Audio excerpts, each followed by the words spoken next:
તમે જોઈ રહ્યા છો રાજકોટમાં રેસકોર્સ ગ્રાઉન્ડની અંદર જિગ્નેશ દાદા રાધે રાધાની જે ભાગવત કથાનું આયોજન છે એના હું દ્રશ્ય અત્યારે તમને બતાવી રહી છું.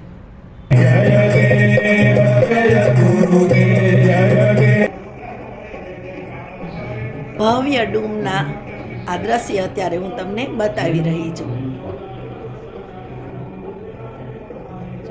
108 પોથી છે. અહીંયા મોટા મોટા ટોપ બતાવી રહી છું. આટલા મોટા મોટા ટોપની અંદર ભોજન પ્રસાદ બનશે. જા પહેલી ચૂલેથી હું તમને બતાવું છું. બધા લાકડા છે જો રાખેલા. આ મોટી સાઈઝના બકડિયા છે અને આ બધા છે ટોપ. આની અંદર ભોજન પ્રસાદ બનશે.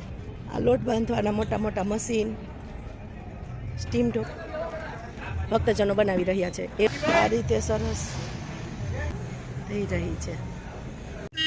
અત્યારે હું તમને આપણા રાજકોટની અંદર રેસકોર્સ ગ્રાઉન્ડની અંદર જિગ્નેશ દાદા રાધે રાધેની જે કથાનું આયોજન થયેલું છે એ જગ્યાના દ્રશ્ય બતાવી રહી છું. આ જે સામે દેખાય છે એ મેન ગેટ છે. આ રીતે સુંદર ભવ્ય ગેટ અહીંયા કરવામાં આવ્યો છે. આ ગેટ પાસે પહોંચી જઈએ ત્યાર પછી આપણે અંદર એન્ટ્રી કરવાની છે.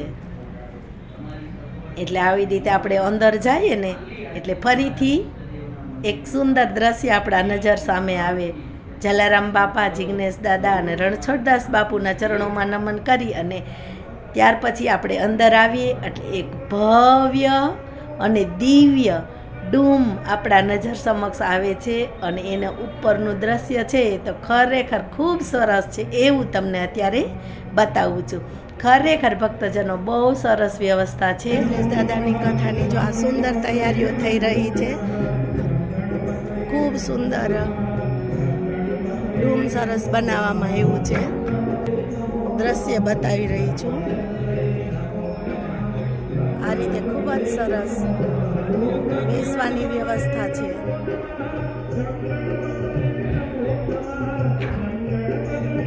ખૂબ સરસ આ રીતે બેસવાની વ્યવસ્થા છે ને ખૂબ સરસ અત્યારે તૈયારી થઈ રહી છે. અહીં બધા શ્રોતાજનોને બેસવાનું છે. આવી રીતે સોફા અને ખુરશીને સરસ રાખેલું છે એ હું તમને અત્યારે બતાવી રહી છું. આ 108 પોથી છે અહીંયા સ્થાપન કરવાનું છે ને એની વ્યવસ્થા છે એ હું તમને અત્યારે બતાવું છું. આ સોફાની અંદર વીઆઈપીઓને બેસવાનું છે અને ચેર ઉપર સામાન્ય જનતાને આ રીતનો. હવે આ ડૂમની અંદર ભગવાન રામની સ્તુતિ ચાલી રહી છે એમાં જોડાઈએ.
जोदायक फलचार बुद्धिहीन तनु जानिके सुमिरो पवन कुमार बल बुद्धि मिलिया देव मोहि हरहु कलेश विकार. આજે તમે જોઈ રહ્યા છો ને આ બધા મોટા મોટા ટોપ છે અને આ ટોપની અંદર ભક્તજનો માટે ભોજન પ્રસાદી બનાવવામાં આવશે. એટલે આ તમને હું આ મોટા મોટા ટોપ બતાવી રહી છું. આટલા મોટા મોટા ટોપની અંદર ભોજન પ્રસાદ બનશે. આ મોટી સાઈઝના બકડિયા છે અને આ બધા છે ટોપ. આની અંદર ભોજન પ્રસાદ બનશે. આ લોટ બાંધવાના મોટા મોટા મશીન, સ્ટીમ ઢોકળાના મશીન. અને આજે કથા કાલે શરૂ થવાની છે, પરંતુ આજે આગલા દિવસે રાતે પણ બધા માટે જે લોકો અહીંયા સેવા કરી રહ્યા છે એના માટે અત્યારે રસોઈ બની રહી છે. એ હું તમને અત્યારે બતાવું છું.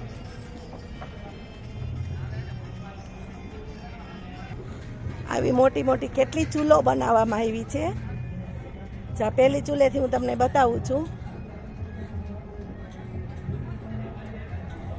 આ ભક્તજનો માટે ભોજન પ્રસાદ બનાવવા માટેની ચૂલો બનાવેલી છે અને સામે પ્રસાદી બની રહી છે. આ છે રસોડાની આખી વ્યવસ્થા.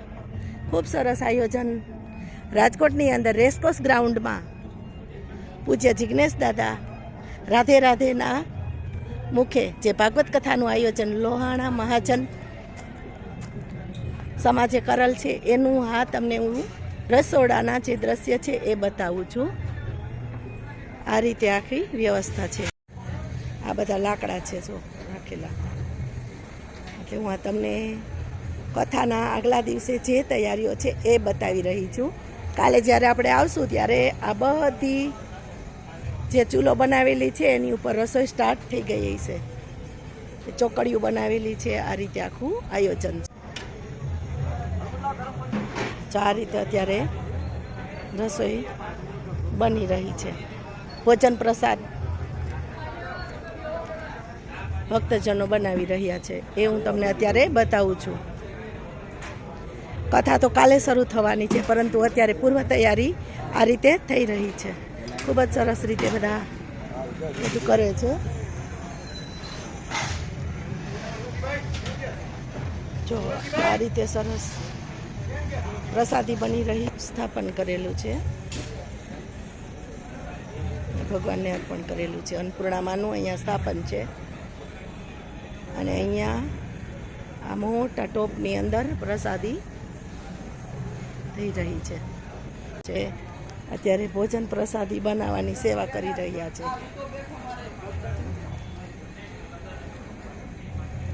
આ નાની એવી જે તૈયારી છે એ હું તમને બતાવું છું.